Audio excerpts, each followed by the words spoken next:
accompagné, hein. Le docteur Laringemi, pour nous parler de la longévité et la santé ce matin. Docteur, bonjour. Bonjour Charles Fils, bonjour à tous ceux qui nous regardent ce matin. Je ne sais pas, quand on parle de longévité, est-ce qu'on peut faire allusion à la vieillesse? Mais bien sûr, bien évidemment. Okay. On peut faire, mais déjà il faut dire que la longévité en elle-même, c'est cette longueur, la durée de vie. La durée de vie. D'un individu, justement. Alors, c'est vrai que pour qu'on parle aussi de longévité, bien évidemment, ou encore d'une durée de vie, il va dépendre de beaucoup de choses. Beaucoup de choses. Je voudrais jeter comme le revenu national doit être élevé, bien évidemment. Ça, les dépenses en matière de santé également doivent être aussi élevées. D'où on parlera justement d'une longueur de vie élevée.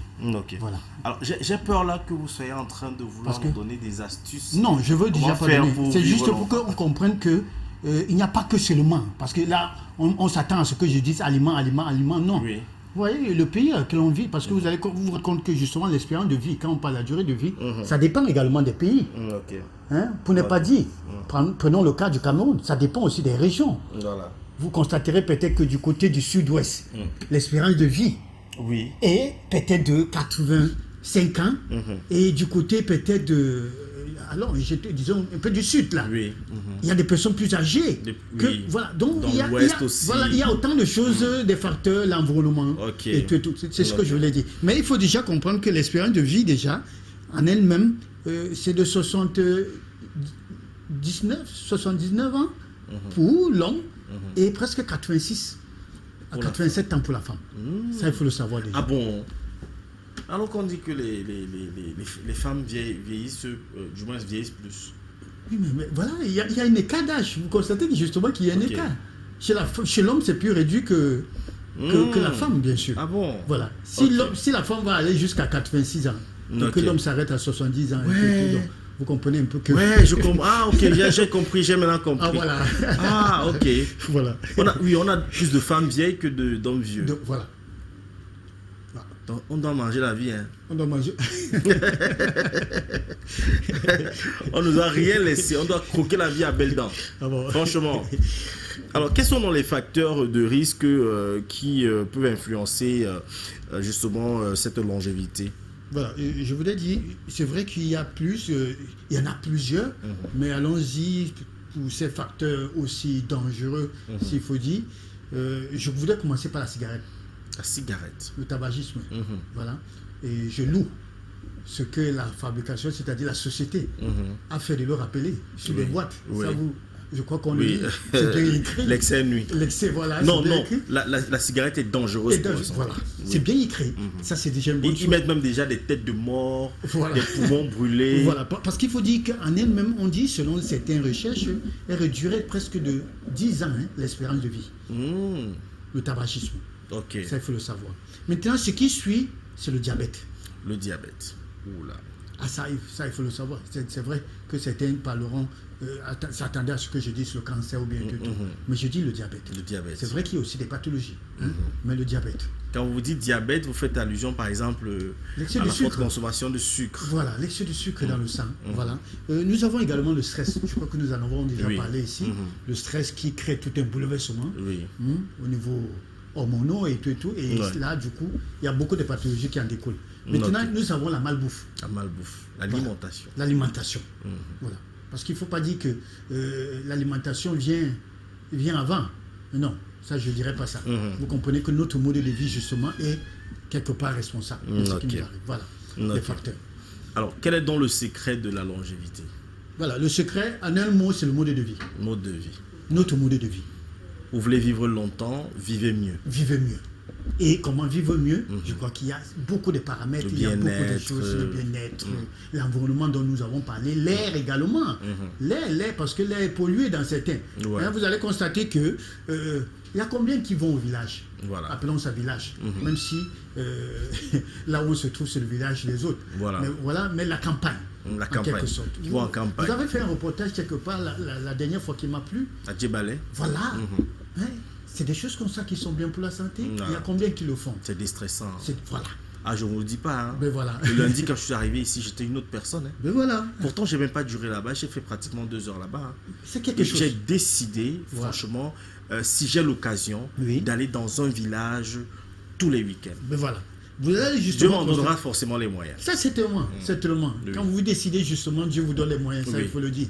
Alors, donc, la clé, c'est notre mode de vie. Ça, c'est important de le dire. Voilà vraiment la clé. Non, ok. Donc, vivre mieux. On a la possibilité, la chance d'espérer vivre longtemps. Voilà, d'espérer. Voilà.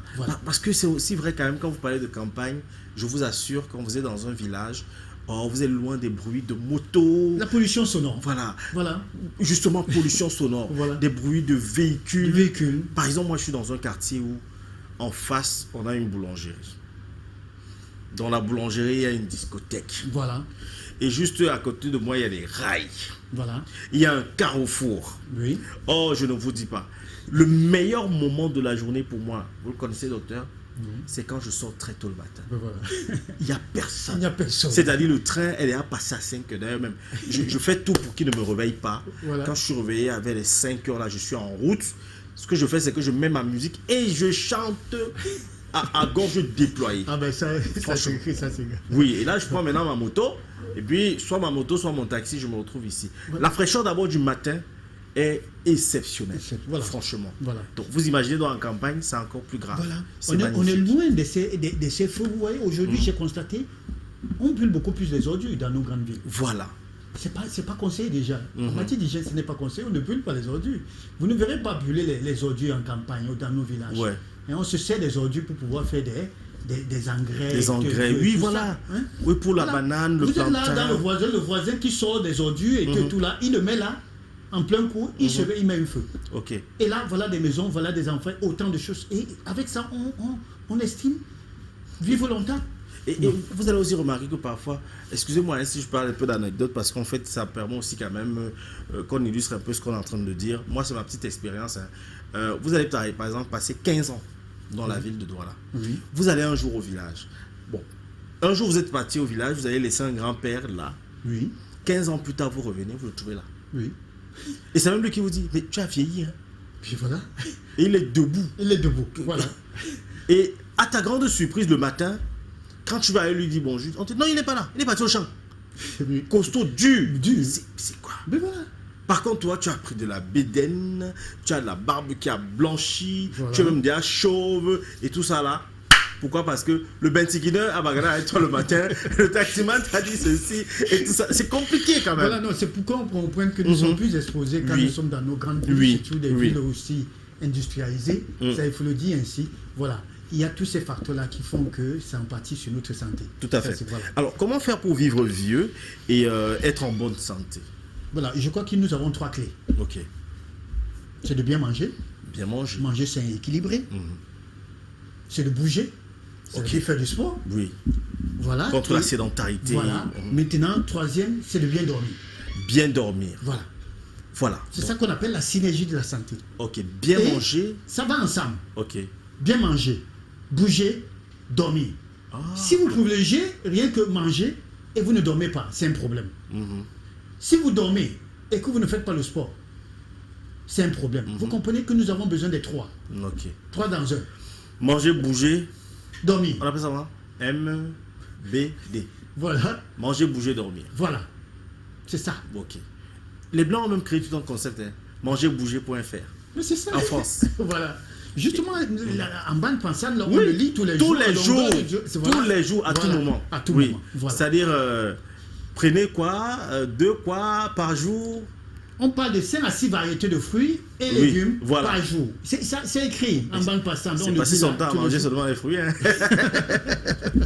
Merci pour la réalisation. Voilà une pyramide alimentaire qui nous permet justement, quand on dit manger, bien manger, justement, l'un des régimes, il faut dire, c'est le régime méditerranéen. Ok, c'est-à-dire justement à bien manger beaucoup de légumes, des fruits et légumes, que de manger beaucoup plus de viande. Ok. Voilà. Vous nous disiez ici un jour que le sport fait partie d'une alimentation. La pyramide alimentaire. Elle est intégrante aujourd'hui, le sport. Vous allez voir, en bas de la pyramide alimentaire, il y a le sport. Et après, il y a l'eau. Après, il y a les céréales. Voilà. Alors, docteur, vous l'avez dit tantôt, mais comment faire la différence sur la longévité de l'homme et la femme? Et comment ça se déroule? Comment ça se passe? C'est quoi le processus? Voilà, c'est vrai que, de prime abord, vous savez, on dit, non, c'est parce que l'homme travaille beaucoup. Oui. Alors, j'ai l'habitude de poser la question à ces hommes qui disent qu'ils travaillent beaucoup. Aujourd'hui, les femmes travaillent. Ça, vous le savez. Oui, bien sûr. Les femmes travaillent. Vous venez de conter une histoire, une femme qui, voulant traverser justement se retrouver, c'est une femme. Il y a combien de femmes aussi qui en font ainsi, qui doivent se battre, qui ont perdu des époux, qui doivent se battre pour nourrir des enfants? Il y en a plein. Alors, il ne faudra pas se focaliser sur le fait que non, c'est parce que l'homme travaille le plus. Non, je voudrais dire que ça a une cause biologique et comportementale. Ça, c'est important. Et je vais vous décrire. Déjà, il faut dire, en ce qui concerne comportemental, il y a combien de hommes qui vont généralement consulter un médecin? Disons, acceptons-le, ils travaillent beaucoup, mais il y a combien qui vont consulter un médecin? C'est rare. Et quand bien même ils vont consulter un médecin, il y a combien qui boivent des comprimés, qui respectent le traitement, le protocole? Vous comprenez déjà qu'il y a cet aspect-là. Alors, ils travaillent beaucoup. Mais alors, s'ils allaient consulter régulièrement, pour qu'on leur dise que, mais voilà, monsieur, vous êtes stressé, voilà, prenez les médicaments et tout, cela n'arrivera pas. Vous comprenez un peu. Voilà l'aspect déjà. Maintenant, c'est vrai qu'au niveau hormonal également, les oestrogènes chez la femme protégeraient la femme. Ça, selon des recherches, on dit protège la femme, accorde la longévité à la femme, contrairement aux hormones chez l'homme, qui bloquerait même le processus de cellule, qui pourrait justement favoriser certaines pathologies. Voilà, ça a été dit. Mais je dis, c'est d'abord le comportement, en ce qui concerne l'homme. Si aujourd'hui l'homme, parce qu'on en voit, c'est vrai, d'une manière générale, on va dire que les hommes meurent plus vite. Mais les hommes meurent plus vite parce qu'ils ne prennent pas soin d'eux. Parce que la femme, avec ses PCV et tout, elle a la possibilité d'être en contact avec le médecin. Je ne sais pas pourquoi vous avez dit PCV seulement. C'est vrai que c'est ça qui pullule beaucoup plus. Oui, non, lui, j'ai pensé. Il faut dire en règle générale que la femme fait beaucoup plus attention à elle. Ça, c'est ce qu'il faut dire. C'est la femme qui amène même souvent l'homme. Voilà, j'étais à l'hôpital, on a dit ceci, il faut un traitement couplé. Est-ce que tu prends le tien? Non. L'homme, quand il commence à prendre le comprimé, il n'a pas le temps. Il va ajouter la bière. Il va ajouter la cigarette, ainsi de suite. Donc, il faut comprendre ça. Il y a ça. Donc, il y a des femmes qui fument aussi. Oui, mais ça, je ne dis pas non. Elles ont même une nouvelle cigarette là, c'est dans la bouteille. La chicha. La chicha, elle fume ça. Donc, voilà les causes qu'il faut néanmoins. Voilà. Donc, on a donc finalement les raisons pour lesquelles on dit que la femme peut vieillir. Donc, vous avez appelé ça comment? Quoi? Oestrogène, il s'agit des hormones. Oui, qui permet une longévité à la femme. Voilà, contrairement chez l'homme. Voilà. Non, mais moi, j'ai dit cette cause, elle est biologique. Mais cette cause comportementale dont j'ai énuméré tout à l'heure, le fait que l'homme ne va pas consulter, l'homme ne respecte pas les traitements, ainsi de suite, voilà. Toujours en train d'être stressé, il n'arrive pas à se canaliser, il s'abandonne parfois. C'est lui qui crée des fêtes toujours. Non, mais c'est vrai, parce que si vous dites que c'est d'ordre biologique, c'est même d'ordre social. Hein.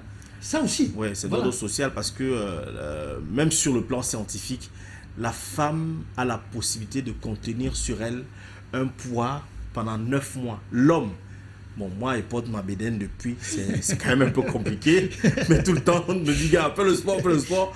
Dès que tu as une petite indigestion, là, c'est un problème. Par contre, la femme, elle est même fière. Elle porte ça, voilà. Oh, tu vois, elle est contente. Elle est contente. Mais tu ne peux pas, l'homme ne peut pas le faire. Voilà.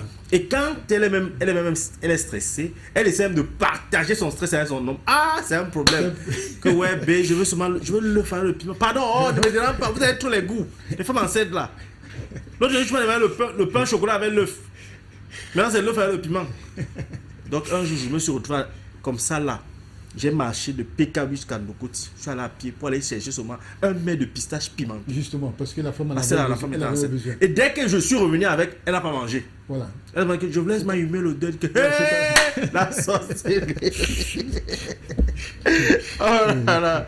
Alors, existe-t-il des aliments qui peuvent permettre de vivre plus longtemps? Voilà. Donc, en ce qui concerne les aliments, c'est vrai qu'il y en a.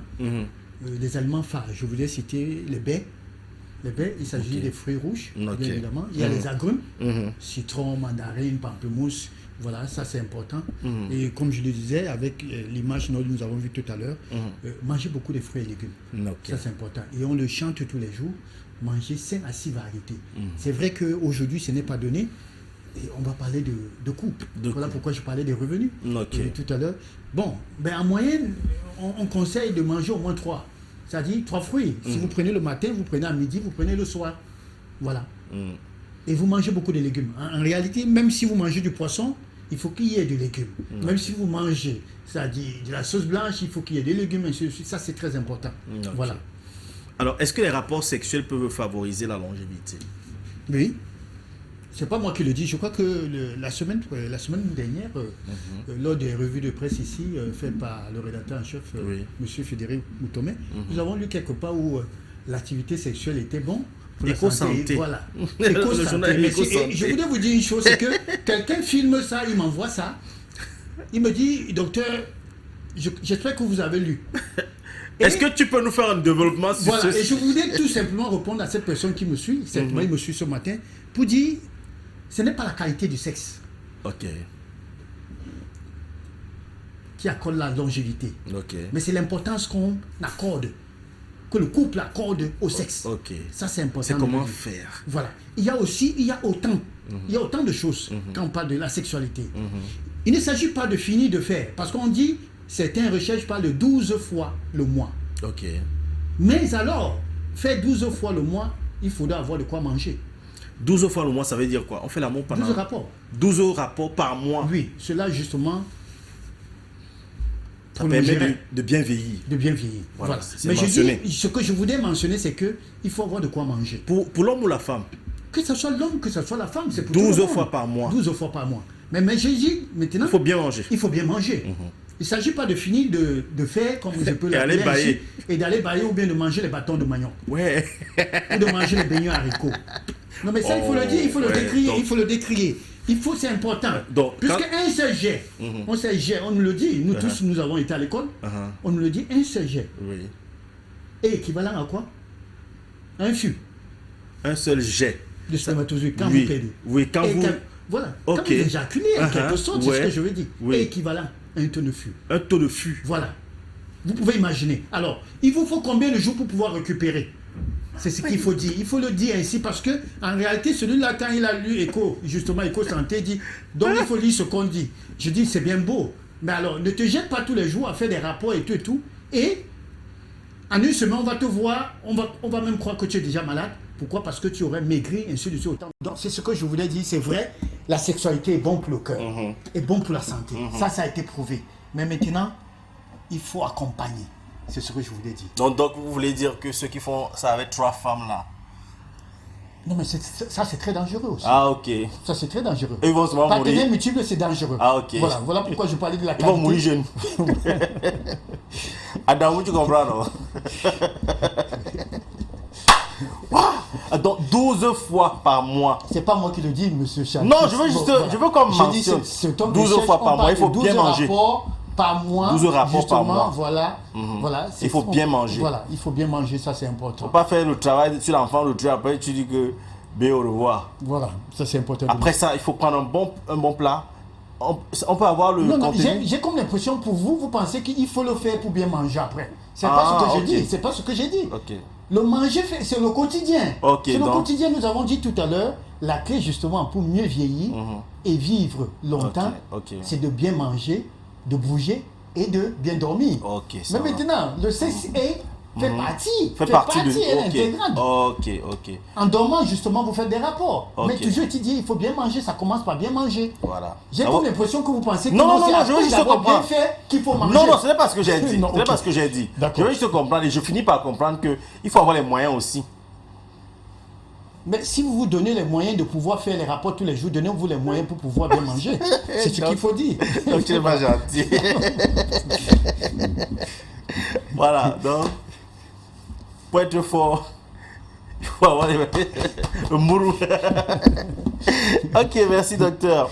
Allez, on va rappeler vos numéros de téléphone. 699 64 57 59, 675 92 47 91. Docteur, s'il vous plaît, vous qui avez quand même eu l'occasion de sortir du pays, on a une thématique ce matin, étant donné que nous célébrons l'Afrique, le 25 mai d'aujourd'hui, nous célébrons l'Afrique. Voilà. Dites-nous un peu, pourquoi l'immigration clandestine, pourquoi autant de risques selon vous? Non, mais clandestine, je voulais dire pourquoi d'abord l'immigration. Clandestine, maintenant, c'est vrai que les raisons, on va vous dire, on a passé des moyens pour pouvoir légalement de passer par la voie légale. Maintenant, pourquoi est-ce que les gens sortent? Les gens pensent se trouver mieux ailleurs, en quelque sorte. Vous comprenez, beaucoup de gens sont sortis. Pourquoi? Parce qu'ils se sont dit, bon ben tiens, le pays où je vis, je n'arrive pas à manger ou bien à travailler. Peut-être, voilà, peut-être si je pars d'ici pour je ne sais pas, pour le Sénégal, je pourrais trouver un emploi qui me permettra, voilà, autant de choses. Voilà, il faut comprendre, c'est d'abord la raison maintenant. Maintenant, clandestin, c'est que ces mêmes personnes qui se jettent dans l'aventure n'ont pas assez de moyens pour pouvoir, d'une manière légale, faire des papiers ou encore, ils sont obligés donc de pouvoir soit passer par des routes et ainsi de suite et tout. Et ça, nous connaissons tous des conséquences. Voilà. Mais pour moi également qui en a fait l'aventure, ça, il faut le dire sincèrement, ce n'est pas chose facile. Ça, je ne le conseille pas. Vous avez fait l'aventure? Oui, quand je dis l'aventure, j'ai voyagé. J'ai voyagé, ça n'a pas été aisé. Quand je dis l'aventure, c'est-à-dire que vous trouvez dans un pays. Mais je voudrais dire les raisons pour moi d'être allé à l'extérieur, c'est tout simplement parce qu'on avait trouvé que j'étais têtu et qu'il fallait m'éloigner des parents. Et on a trouvé qu'il fallait m'envoyer dans un pays où à l'internat. C'est ça les raisons. C'est différent du fait quand j'ai dit l'aventure parce que vous vous retrouvez dans un pays, vous n'avez personne. Ce qui compte, vous devez vous battre. Vous faites les études, vous vous battez, vous travaillez, c'est ça, c'est pas facile. Voilà, c'est ce que je voulais dire. Merci docteur, merci pour cette expérience que vous avez partagée avec nous ce matin. Et on se retrouve demain pour les mêmes circonstances. Par la grâce de Dieu, bien sûr. Allez, nous allons...